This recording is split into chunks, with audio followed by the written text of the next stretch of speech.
That time it was me. Okay, there we go. All right, it's working. All right, welcome back. I don't think... Oh, okay, that's fun. My microphone just fell off the thing.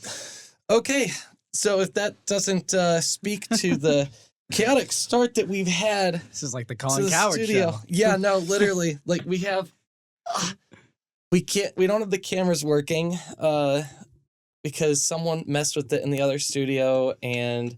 So we switched studios, and now everything is just falling apart. I can't figure out how to log into Audition, and here we are. So if that doesn't sum up yesterday for the Bills, then I really don't know what does, because not only were they fighting the referees and the Chiefs, but they were also fighting themselves with horrible play calling, which ended up costing them the game. I don't know. Does that pretty much sum everything up right there? I mean, I'd say the whole podcast setup kind of spoiled it, but no, I think I think the Chiefs, it wasn't complete. Out of all the games we've seen, and out of all the games that have been complained about, I think this is one of the more fair called games. I think there was only 2 calls, and one of them was probably like it was really big, and it was the 4th and 1. The other one I would say is the catch that Worthy and the pick, but either way, it was a penalty on Buffalo for holding, so it would have been a first down anyways. But I don't know. I think you can come up with all the conspiracy theories, but either way, it's 32-29 on paper, so that's the way it's going to end up. So yeah, Chiefs Eagles Super Bowl. You can't really change the fact now, but yeah, Chiefs win. I mean, it was a good game. I feel like I know Josh Allen played good. I mean, it's just you cannot leave it up to the officials like with the Chiefs. I know we want to complain about the officials, but like if you're going to beat the champs, like you got to slam dunk on them. You have to make a statement. You can't leave it up to chance. You got to leave no doubt. And I know it sounds unfair that the refs are involved and that the QB sneak at the end and he may have got it. It looked like he got it from multiple angles. Honestly, I think they had one referee marking it a first down. The other referee was like, it was short. So, right, that's what happened. The thing that drove me crazy about that, too, was because they should have called it first down on the 3rd down before, because the ball landed right on the 40-yard line, and they marked it a yard short. Yeah. Ultimately, the 2 play calls, I will say, I felt like the Bills should have kind of pushed the ball downfield a little bit. They are running a lot of swing passes, and I felt like the Bills just should have let Josh Allen unleash. Like, Mac Hollins had a great game, but 3 catches for 73 yards. He only had 3 catches. Why aren't we continuing to take those deep shots, those shots downfield, to send a message that we're not messing around this year? And then just the swing passes, the Curtis Samuel, like they're cool and all, but you got to make a play. And I will say Josh Allen did make an amazing play at the end of the game, and Dalton Kincaid dropped it. I will say it was one of the best throws I've seen in a long time. And sometimes that's just how it works, man. Honestly, I didn't think there was anyone down there when he first threw that. I was like, I'm like, he's just throwing it away. I'm like, he's about to just get sacked. And the next thing I know, the camera angle changes, and then there's Kincaid right there. And I'm like, oh my God. Yeah. They're like, that's it right there. And then he drops it. But apparently there was a flag that they picked up at the end of that play. I saw that. So to be fair, like even if the catch was made, the flag was probably against the Bills for something. And then they were going to have to redo the play again. Yeah. But also, I mean, like, man, Cook had a great game too. But like, so did Hollins did really good. He got 3 receptions, 73 yards. Their rushing game, too. I loved their rushing game. Like, Josh Allen, 11 carries, 39 yards. I mean, he ran the ball a lot. It's like as Riley the QB. Leonard. But James Cook, 13 carries for 85 yards. That's really good. Well, I don't know why they didn't hand it off to him more. Yeah, no, especially on that last drive that they had. They didn't hand it off to him, like, really at all. And the next thing you know, it's 4th and, I think it was 4th and 5. And then just an insane blitz to a near insanity play, but I don't know. It's just crazy because like I was also looking at the stats, just like the team stats. They're basically even, like in every single statistic, like total yards, 374 yards. Like the Bills had 374 total yards. The Chiefs had 368 total yards. Yeah. The Chiefs had slightly more passing yards than the Bills did with 233 versus 227. The Bills had slightly more rushing yards with 147 versus 135. Yards per play was about the same too. The Bills had 5.5 yards per play. The Chiefs had 5.8 yards per play.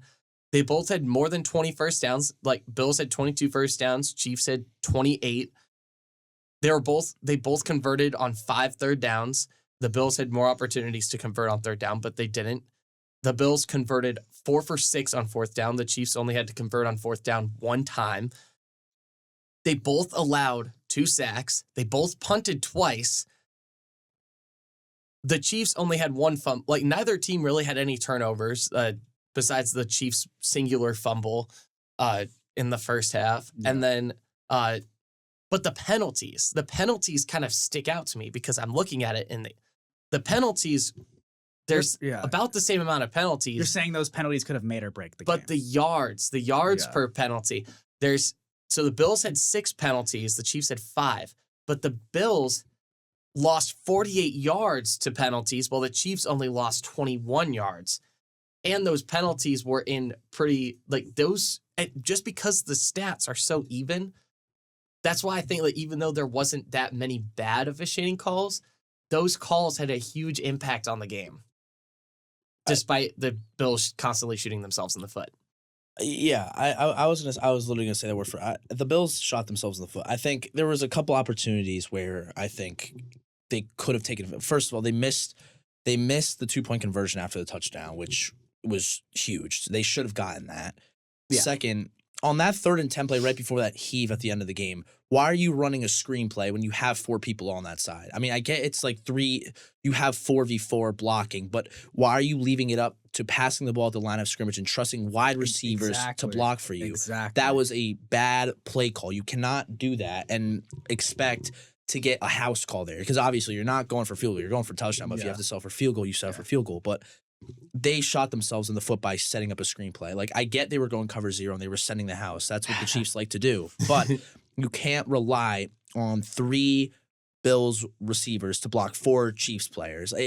You just can't do that. And when you have that, you only get 5 yards, then you have to do that whole heave, which eventually gave the Chiefs the win. But yeah, I think there were some crucial penalties that got called against the Bills, and I think there were a couple of other just like miscellaneous things between the catch and then you had other bigger plays that either the Chiefs or the Bills kind of had, like whether it's a Juju deep shot or they had Hollywood Brown getting going earlier in the game. I think there was a lot of stuff that kind of worked its way into the game. And I think a big part of it, I think, was all the talk that Xavier Worthy was doing because he was talking a lot about how the Bills, they passed up on him, they didn't want him, and he ended up being probably the player of the game besides Patrick Mahomes on offense. I would think 6 catches, 85 yards and a touchdown with 16 yards on the ground, over 100 yards for him on the game in probably the biggest game he's had in his whole career as a rookie. So the fact he was able to do that, he was able to back up his talk, and I think there was a lot more going into it, and I think there's a lot of history. Like, there hasn't been a back-to-back Super Bowl championship making it to that 3rd Super Bowl in a row.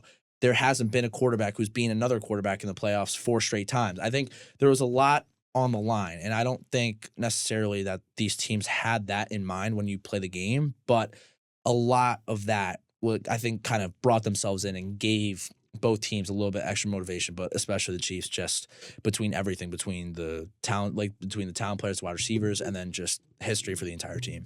No, yeah. I mean, people love to talk about Manning and Brady and Manning. Like, people don't realize that Manning had a winning record against Brady in the playoffs. And I mean, Mahomes is 4-0 against Josh Allen. I will say on the 3rd and short situations for the Chiefs, I don't know if you guys noticed, they ran this play 3 different times. They ran a fake rollout with Mahomes, and then Mahomes just runs for the first down. Yeah. And like Bills, hello, like that's the play. That's the play they want to run. Like you got to stop those plays. Those are the plays that right now that are separating the Bills and the Ravens from beating the Chiefs.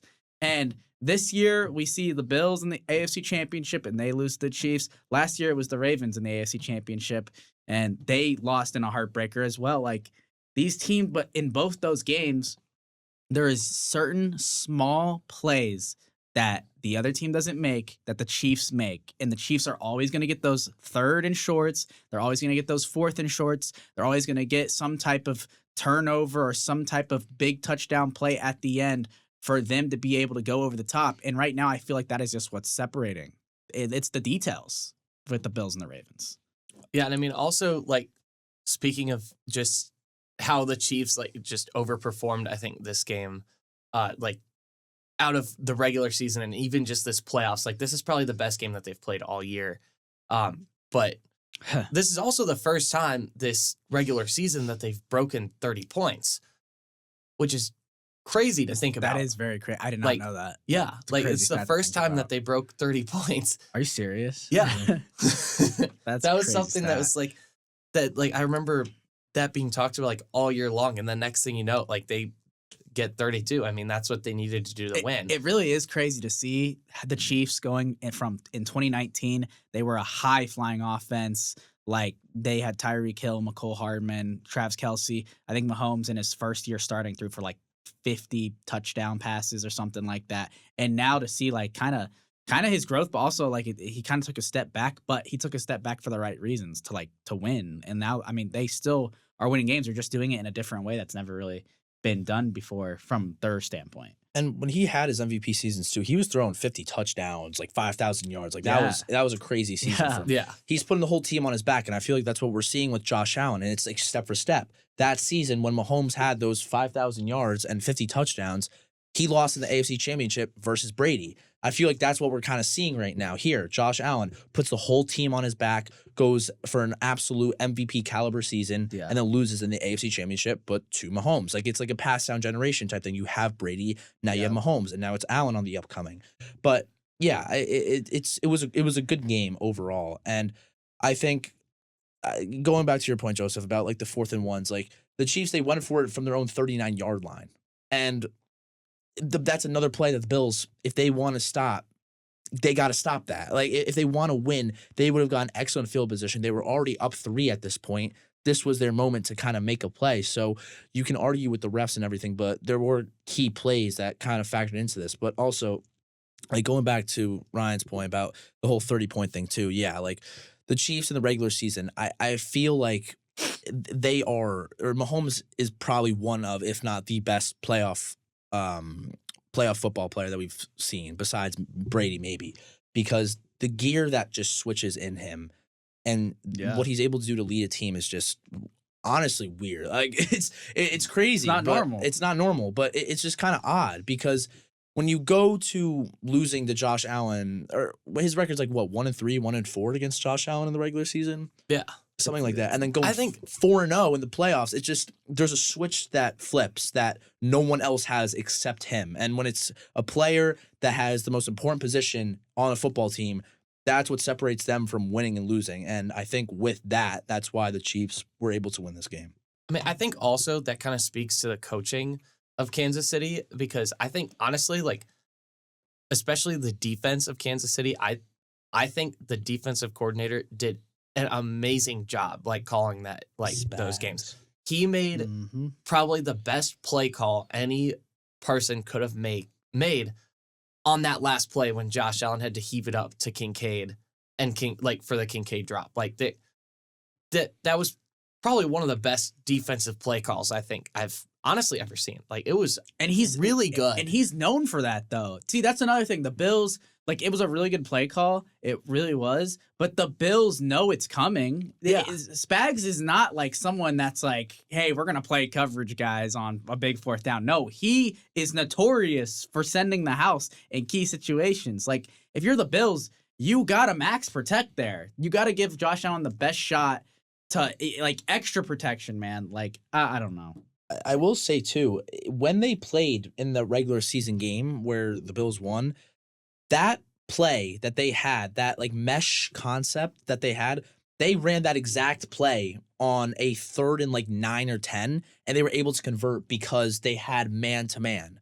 So they ran that exact same play again on that 4th and 5, but instead Steve Spagnuolo, defense coordinator, he decided to send a corner blitz with their best corner on, like, he was already pressing him. It was like showing man. Instead, he comes flying in and just gets unblocked and just sends the house. Meanwhile, they have zone behind them, so they don't have to follow their man. And because of that, Josh Allen had nothing to do. He is a mastermind. And you see sometimes these NFL teams, they lose their offensive and defensive coordinators. The Chiefs have not had that. They've had Spagnuolo, they've had Matt Nagy, they've had Eric Bieniemy before he went to UCLA. But when you look at the other good teams, like already the Lions, both their corners, they're already gone. Like Ben Johnson's at the Bears, Aaron Glenn, he's at the Jets. I don't know how the Chiefs are able to kind of keep their coordinators, but it's worked out for them really well. And I think that experience is going to be really helpful for them going into the Super Bowl. Yeah, I think the only thing I'm worried about for the Chiefs, at least going into this Super Bowl, is Kareem Hunt, because he had 17 carries for 64 yards, but at one point in the game, it looked like he might have gotten injured. I think I don't remember which leg it was. Yeah. But I remember seeing him limp off the field, and I know he has been one of their difference makers. Yeah. So I'm very curious to see how that is going to impact the Chiefs when they play the Eagles. The last time Pacheco played against the Eagles in the Super Bowl, Pacheco went crazy. So I mean, this Chiefs team, I mean, it feels like the three-peat's inevitable at this point. It really does. They've always find a way, no matter who it's with. Kareem Hunt getting a older DeAndre Hopkins, getting Hollywood Brown, who was supposed to be out for the season, and now he's back making plays. Getting a Juju Smith-Schuster, that huge play that he had last night. I mean, it seems like it doesn't matter. Just plug and play, and Mahomes is gonna get this thing done. It's what it feels like at this point. But I don't know. Yeah, and this is the best their defense has played for the past 3 years. They're averaging they're allowing 19 points a game. That's insane. So again, they don't need to put up 30 points a game if they're able to hold teams under 20. Yeah. So it kind of works out in Mahomes' favor to the point where he doesn't have to have all that pressure on him, because again, in that MVP season, they were giving up 25, 27 points a game. So there he had to pass the ball. He had to sling it into the end zone for touchdowns. But this season, that's not what it's been at all. It's just been a completely different narrative. And I think over the course of these past 3 seasons for the Chiefs, we've kind of seen that defense just get better and better. And the draft that they had this year and the rookies they've had between Jaden Hicks and their young stars with Brian Cook and McDuffie, who is an all-pro snub, and Karlaftis. Pressure last night. It was insane. And they had 10 sacks between the divisional round and the conference championship this playoff. So that just kind of speaks to how good they've been, either dialing up pressure, kind of showing fake blitzes or whatever.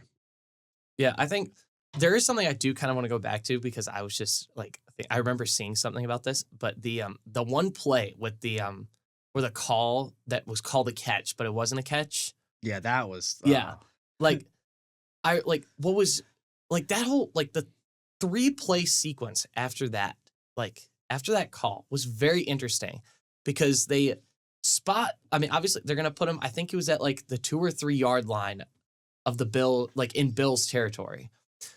But the next play, they're on the, Worthy's about to run it in, but he gets stopped about 1 or 2 yards back, for a loss. Yeah. But the play wasn't called dead.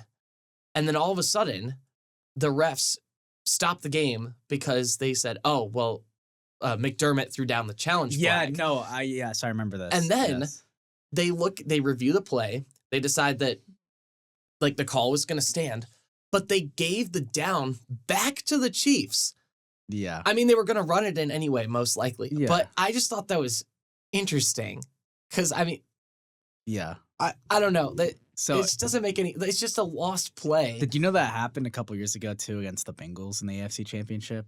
It was a situation where it was 3rd and 9, and the referee got on his mic and said, we will have a replay of down because of something. I mean, Yeah, Yeah. that was like towards the end of that It game was- too. I yes, remember that. Oh, yes. I The was guy- so mad. I mean, once the ball is snapped, you shouldn't be allowed to challenge it anyway. So I don't know why they Yes. stopped you at that point. Yeah. I So didn't understand. it's that. not like either way. Like, why are you throwing it after the ball is snapped? Like, the play was fully over before the Yeah. refs called the whistle. Like, Yeah. you can't call that off anyways. So I And don't know. like Ethan said, it was a holding call anyways. Like it still would have been a first down for the Chiefs regardless.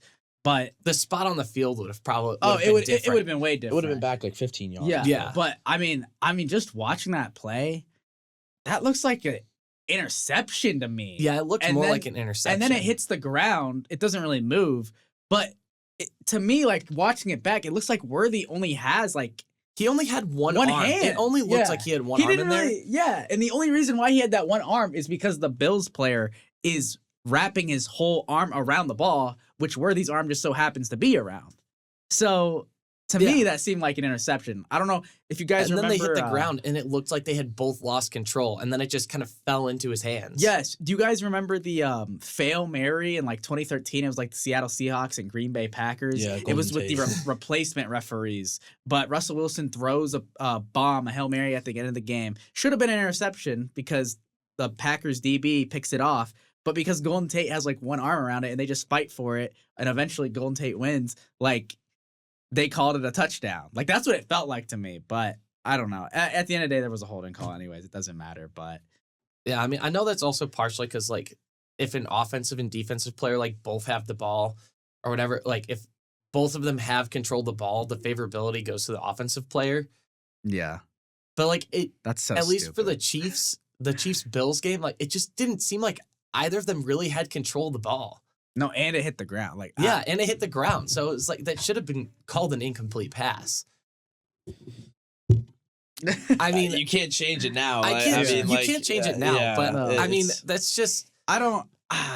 That okay. What did you guys think he got the first down on the quarterback sneak? yeah. yeah, 100%.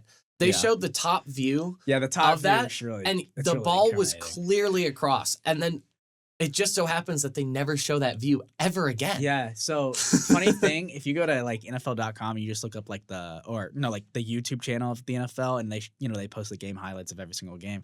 I was like looking at the highlights today, and they didn't show a replay of that. They did like a quick play of it, and then like what actually happened live, and then they did not show anything. It was like a quick 3-second clip of him trying to get across the line, and he did it. He didn't, because then they just panned to Mahomes on offense, which is crazy. I will say too, though, like, we get to see all of this in slow motion, though. Like, when you're in game real time and you have to like watch for everything, it's so tough. But they did review it. Yeah, right? but they did, reviewed but it though. I think the reason why they called it back was because the person behind them couldn't see like the referee would be behind where I am, and they can't see where the ball is. So that's why he came in here. But I don't know why they wouldn't have gone in with the front judge, which doesn't make sense. It's just I don't know. I don't know. it just Also, makes me the cringe, man. spot I don't too. know. Like when they were spotting it, like one of the refs was like they clearly moved it back. They Yeah. literally moved it back. They moved it back, and they moved it back the play before too, because like I You- don't remember who was carrying the you ball can't make on it that up, play bro. before the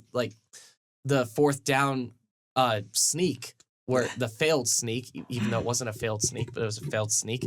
The ball, like he comes down with the ball on top of the line, like the ball is like at least half of the ball is across, like it's a first down, but they moved it back a whole yard. No, I know.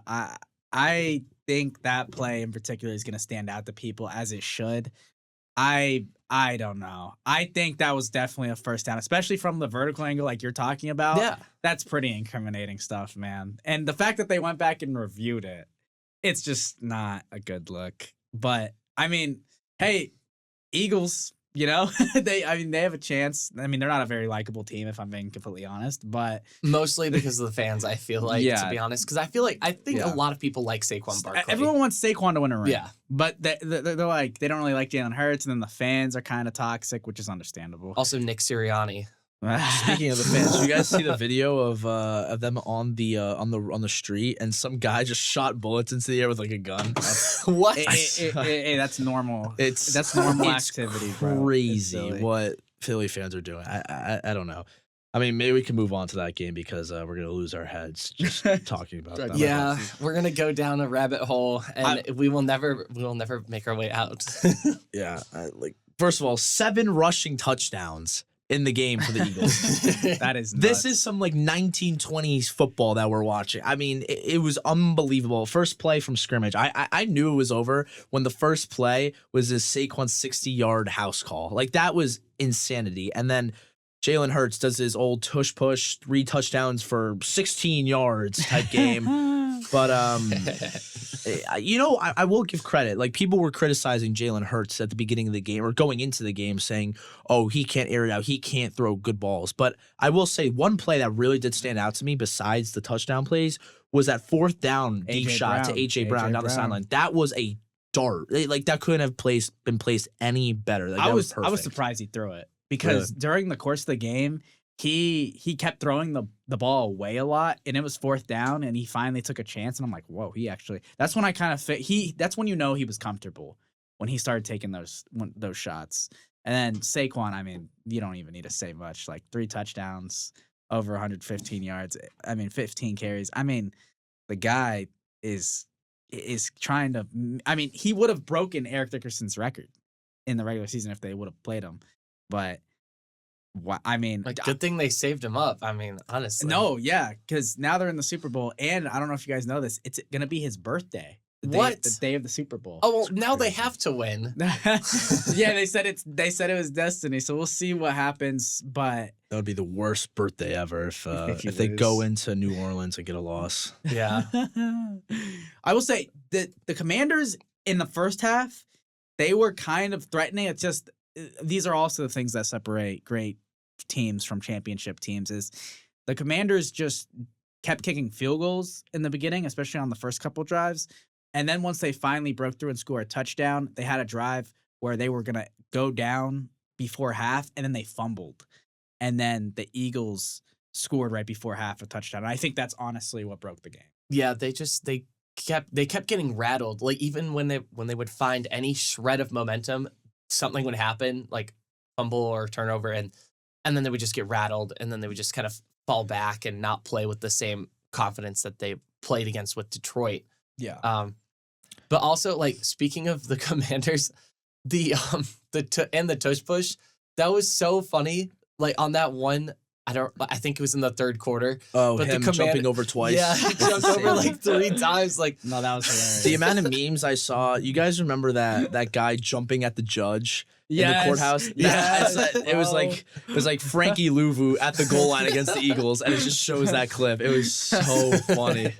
Oh my gosh. No, when that happened, you could tell the Commanders did not care about the game at that point, which was kind of weird because it was it wasn't over at that point. 23-34, which isn't it's not done, you know what I mean? But they were at less than 1 yard and they were doing the tush push. The only reason why it was less than 1 yard is because Louisville kept jumping over. It was a pretty long yard at one point, and then what happened was Louisville just kept jumping and jumping. I'm and then I heard the ref was we can award a score if we wanted to. And I'm oh, don't let the Chiefs find out about that rule, bro. Yeah. Yeah, no. It's not like they run tush pushes anyway, though. So No, they need to ban that.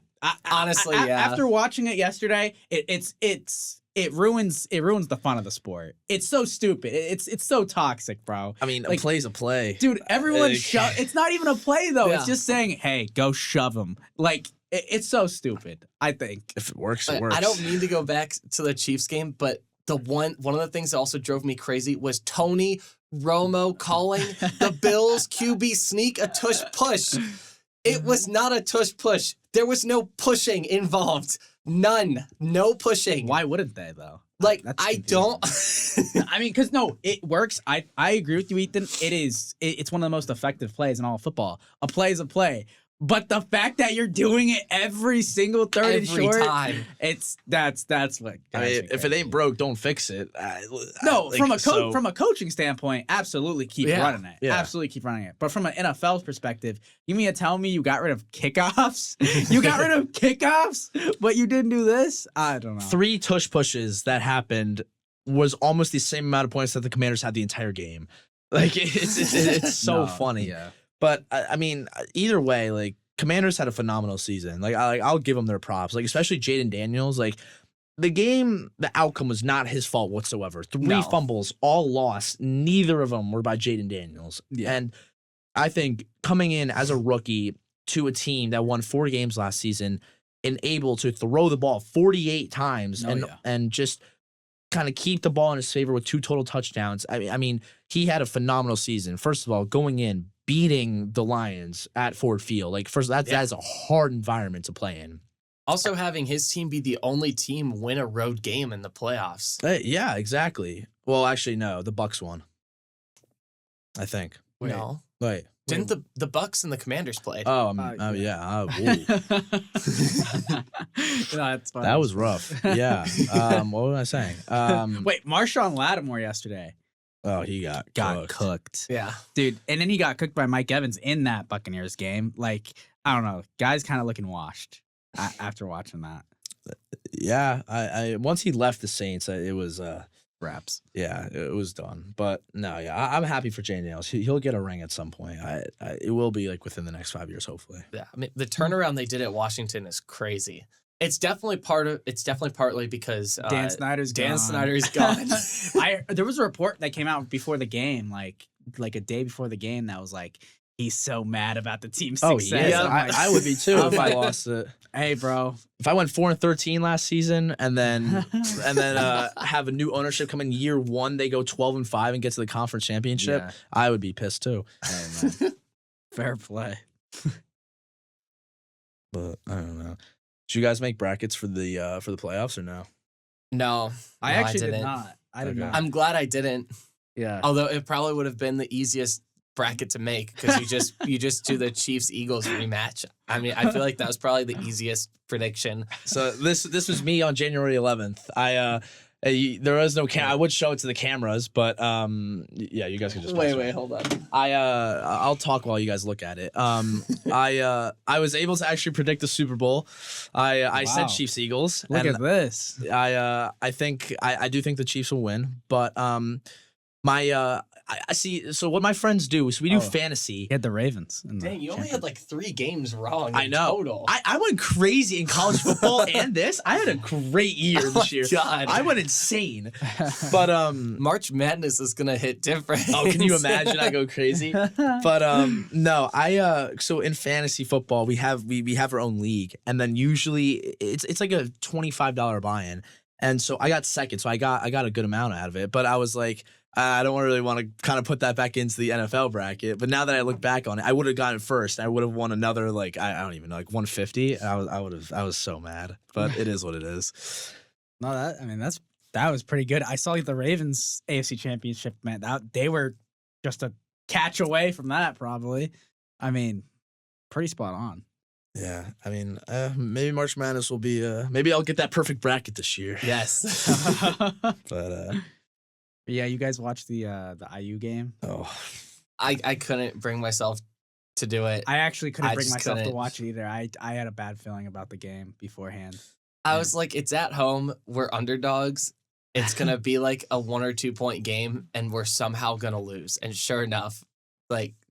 Well, that's the breaking point for Mike Woodson, I think. I think he's got to go now. I think a lot of people agree with you. I don't know what the decision, like what went into that decision for the last call. Like you only needed a bucket. That's it. Like you didn't need to go for a 3. You take out Ballo. Yeah. Why? You take out your 2 best, probably your 2 best players or 2 most impactful players, especially in that game. And then you just leave it up to a corner 3. That's just not. No. I didn't understand the play to give it to Renew at the top, and then he loses the ball. I didn't understand that, but I don't know. I think we need a possibly younger guy running the team, like more offensive centric, because it's the sets. We're not running anything except high pick and roll, kick or out, alley oops. Just keep like. I'm like, this is not. These aren't NBA players. It's not sustainable. Like, It's not. I mean, IU basketball, granted, their record, their record isn't like that bad. It's not that bad, but it's just the potential and the roster we have of players.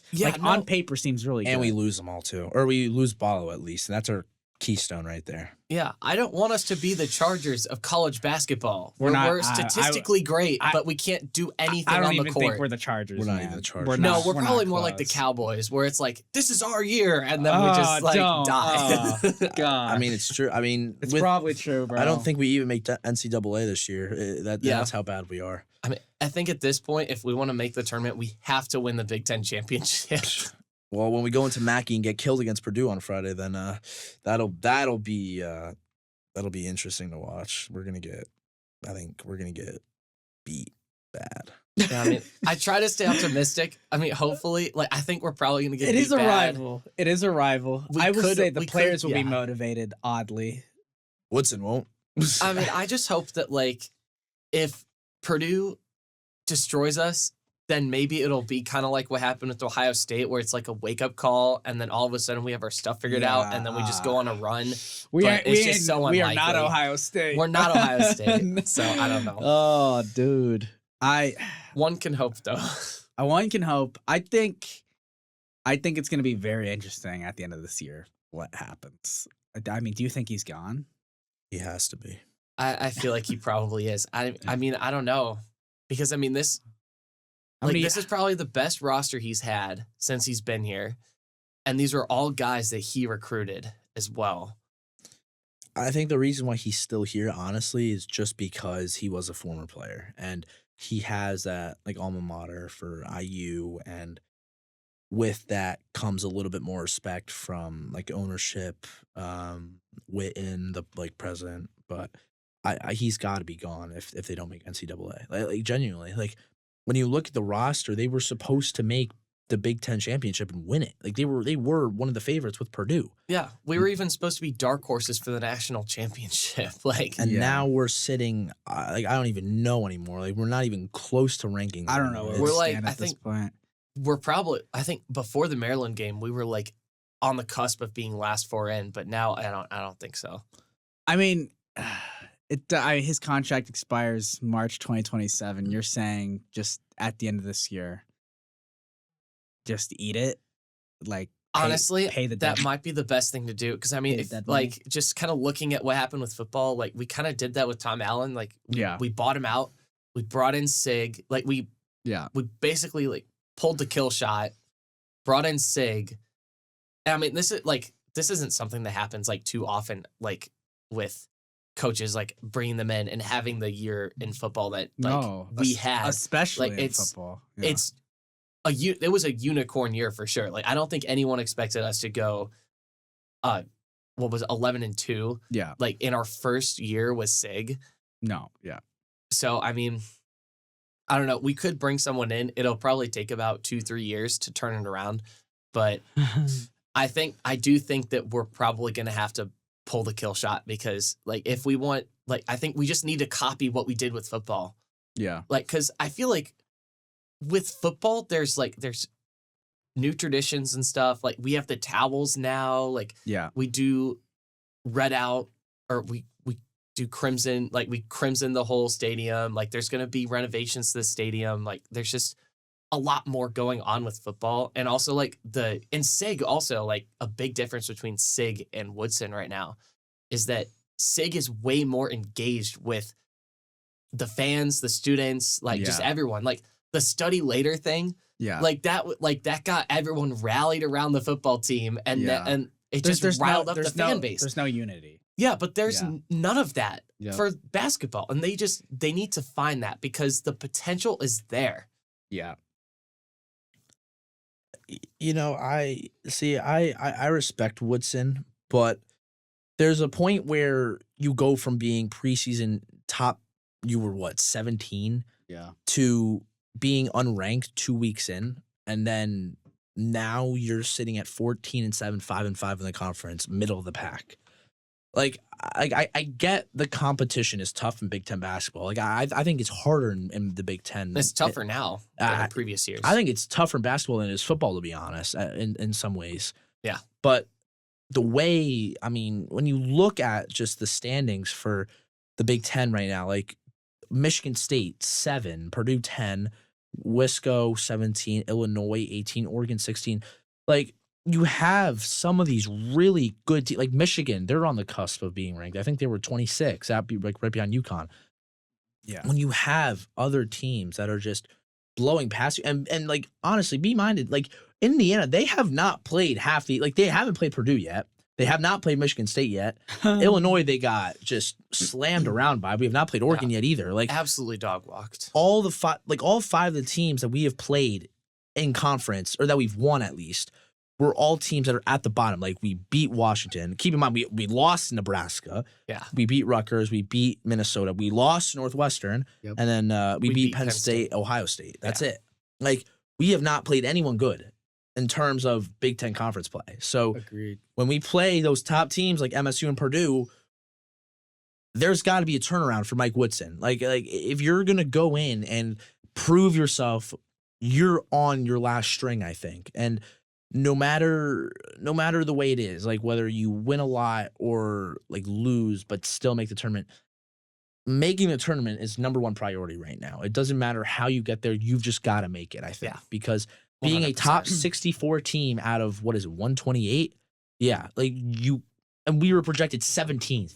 If we're not in the top 64, there is something wrong. And it's not with the players, because they are good. And what we've seen has just been, like we said, high pick and rolls, just back and forth, and just let it fly from 3. And like it's always been a struggle, like shooting from. And you guys have been here to see it. Like 3-point shooting has been a struggle here the past couple of years. And besides Goody's like besides the only Goody. one that's kind of bringing that back. I was about to say that. Where are our 3-point shots? there's nothing. There's nothing. Like this is Indiana basketball was like founded on people that can shoot the ball. Like I don't understand where your shooters are. I don't understand why you're not running plays for these players. I don't understand why free throws seem to be an issue.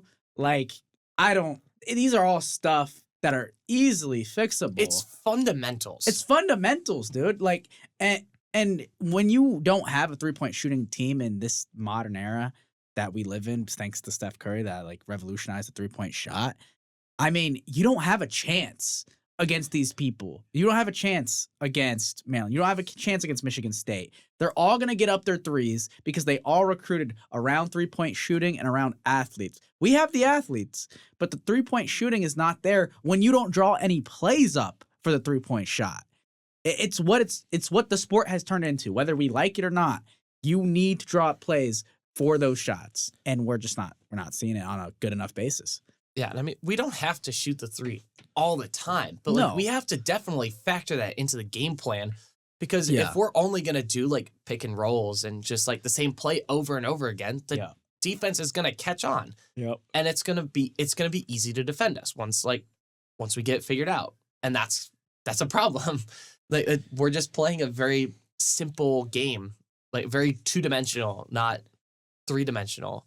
But I mean, like Michigan, like honestly, I don't think people really expected Michigan to be as high as they are right now, because they have a first-year head coach right now. Yep. He's the coach from FAU, who took FAU to, I think it was the Elite 8 or Final 4. Yep. A couple years ago. But they have him. They recruited well, and now they're like ranked where we should be. Yep. Which is so frustrating, because especially just with all the talent that we brought in, just insanely frustrating. Like this honestly is low-key worse than Ethan's favorite person ever in the entire world, James Franklin, losing every single time in big games. And also, well, we have 2 players shooting over 42% from 3 with Goody and Leal. Like we don't use them. And funny enough, the person that is the best 3-point shooter is Anthony Leal, 44%, was the one that got subbed out at the end of the game last game. Yep. Like if you're gonna shoot a 3, at least keep him in then. Like that's my reasoning. And then you lose your best inside, you don't lose. You sub out your best inside scorer in Umar Balo. So first of all, you lose your best inside scorer, and then you lose your best outside scorer. Why are you taking them out in the final seconds of the game? It just doesn't make sense to me. Even when you're down 1, Balo is so good at drawing fouls. Like he could have been in that position to draw a foul or even get a rebound. Or you put up a shot, you put up a jump shot. Ball's right there. Yeah. And then boom, slam dunk. Oh, we win. Narrative kind of changes a little bit, maybe. And going back to your point, Ryan, too, about like having like a 3-point like facilitator and shooter. It's like making comparison that NFL, they're adapting to having mobile quarterbacks now, and that's kind of the way it goes. It's the same thing with college basketball. Having a 3-point shooting team is the best way to go now. I mean, you can have your inside scorers, you can have your big men with like what we have with Umar Ballo, but having those outside scorers are so important. And I think one player that is very capable of doing that, but we've kind of seen struggle a little bit is Mbako. And Mbako, who was supposed to come on, he's a sophomore. He's been outstanding so far, or not, he hasn't been outstanding, but the past 3 games outside of Maryland and Northwestern, he had 6 points, 4 points, 6 points. Just shooting 20%, 10%, 33%. Yep. And he's had great games too. Like he's had pretty good games, but when he's off, like he's off. Like Yeah. No. Like if he's not hot, he's going for a cooler, like 0 for 8, 1 for 8, 2 for 8. He's had some Nothing. He's had some stinkers. Yeah. Like 1 for 10. I mean, I remember like 2 for 15. Like, I mean, clearly our players are not in rhythm. Clearly there's some disconnect going on between them and the coaches. Clearly there's going to be some tough decisions to make. Yeah, and I mean, the board, or I guess the IU board is going to already have a lot on their minds too with the football stadium, with the renovations there. Because I mean, they're going to have to figure out how to best implement renovation plans for that. Because I mean, when the gold's there, you got to strike while it's hot. So, I mean, yeah, it's going to be tricky. Like, there's going to be a lot of money being placed everywhere, and with all the people like the football team is bringing in right now with NIL. There's going to be a lot of bills to be paid. Yup. Yeah. And the rest of it has got to go here because we are a basketball school. Well, we should be at least, but Yeah. I think now we're kind of slowly transferring that over. But yeah, I mean, it's just disappointing to see what we could have been if our players had just been connected better. Because I think, yeah, like you said, Ryan, like we brought in Miles Rice, we brought in Ballo. It's just 2 key pieces, the point guard and the center. Just it's been tough to kind of get them like working together. I mean, we've seen it kind of with the screens, but it just hasn't been what it could have been. And I think, yeah, I just think Indiana, they've kind of just got to wrap their head around. I think something that's going to bite them is when Luke Goody said, when we turn it around, don't come back when we're up or something. I don't know the exact quote. I don't know if you guys know. It was something like It that. was something I do like know what that. you're talking about, though. But where has that been? Like, we have not seen that whatsoever. So There's no sense of urgency at all. No. And it's like the end of the year. Yeah, already. Like, honestly, I think that's why, like, We're in so many January. people that are, like, in Hoosier Nation are so frustrated is because there just doesn't seem to, like, in the post-game press conferences, there just doesn't seem to be any kind of urgency from Woodson or really any of the players. You don't really see any of that on the court. I think And it's like, there's not that many games left. You're approaching the toughest slate of your schedule. Where is the urgency? Yeah, and then like you have, I think UCLA's coach, like a month ago, I think he called his players out. He said like we're soft. Yeah, and, we need that energy. and no one's holding anyone accountable because to be honest, I don't know how much of people care on that side of it. Just based on what we're seeing, body language, actions, and words. The 3 of the things combined together. I don't know. It's a tricky situation that we're in, a very not good predicament because I mean obviously the players obviously I'm sure probably saw the preseason stuff and I'm sure they were on that hype. But the hype train is now gone. It's gone. And I think they know that, and I think they might be like, and Woodson knows that too. And I think they're kind of down. It seems like they're down and out, but hopefully it's just down and they get back up. But I mean, it's gonna take a lot of work and with like no time. Like there's not a lot of time and a lot of work still to do. I will say though, one thing that I kind of side with Woodson on is when you're coming off of a football season like the one we just had, where we had 10 wins in the past 3 seasons to going to having 11 wins from a first-year coach, and then you're going into a basketball season where you're expecting probably better than what we've had in football, it's kind of tough to follow. And I think us as students and obviously fans of Indiana, we're expecting kind of that transferring over to the basketball season, and we haven't seen that. So I think there's been a lot more people that have just been on edge, and they've been waiting for that spark to kind of show up. Like we've seen it time and time again with IU between the Michigan win, the Washington win when College Game Day was down. That was obviously a huge game. Yeah. I mean, Parents Weekend when everyone was down, when that stadium was packed for the first time ever. It's just there was a lot of energy kind of moving from the fall to the winter with the two big sports like passing it on, and we just have not seen that. And I think that's a reason why people are being so critical towards Woodson and the team, even though I think they deserve what they're getting. It's just I think it's coming out a little harsher than it should be just because of what we had in the fall versus now. Yeah, I think it's a great point, actually, because it's like no one expected IU football to be what it is right now. And now all of a sudden, like, the expectation for the basketball team just kind of skyrockets to a place I don't think they thought it could go. And maybe they say that too, so now they can bring in another first-year head coach, but for the basketball team, and maybe they'll get a performance like Kurt Signetti with the football team. Yeah, and then we can finally become a football and basketball school, which I think, like, that's what we thought was going to happen after football this year. We thought it was going to be balanced, but it turns out it was reversed. So maybe next year it'll be balanced. I hope so, man, because I really hope so. Because for the next 3 years, if I have to see our basketball team suffer the way it is, then my money is not going towards those tickets. I'll tell you that. I'll keep my football. That's it. So, but I mean, I hope so. I think our basketball team can turn it around. It's just the matter of when our players get that motivation to go. Yeah. Well, I think this is a good spot to end on. I don't know about you guys. Even though it was kind of more of a sad note with IU basketball, but next week I think we're probably going to talk more IU basketball because there's a lot of, I mean, like we've been talking about basically the past probably 15 minutes, a lot of games, big games coming up for IU basketball. We can also do NFL awards too if we want. That too. We could we'll find out who the MVP is. Yep. Which I mean, there's Lamar. been a lot of discussion on whether it's going to be Lamar Jackson or if it's going to be Josh Allen. And I think offensive player or of the year. Saquon Barkley. I think I would say should that's throw his an hat in the offensive ring. player of the year conversation between him and Jamar Chase. Jaden Daniels got the rookie Jaden Daniels. of the year. It'll be close. Yeah. We'll see. Yeah, I mean, we'll see what happens. And next week we'll also make our final Super Bowl predictions: Eagles versus Chiefs, the Super Bowl that I don't think anyone really wanted this year. So with that, see you guys next week.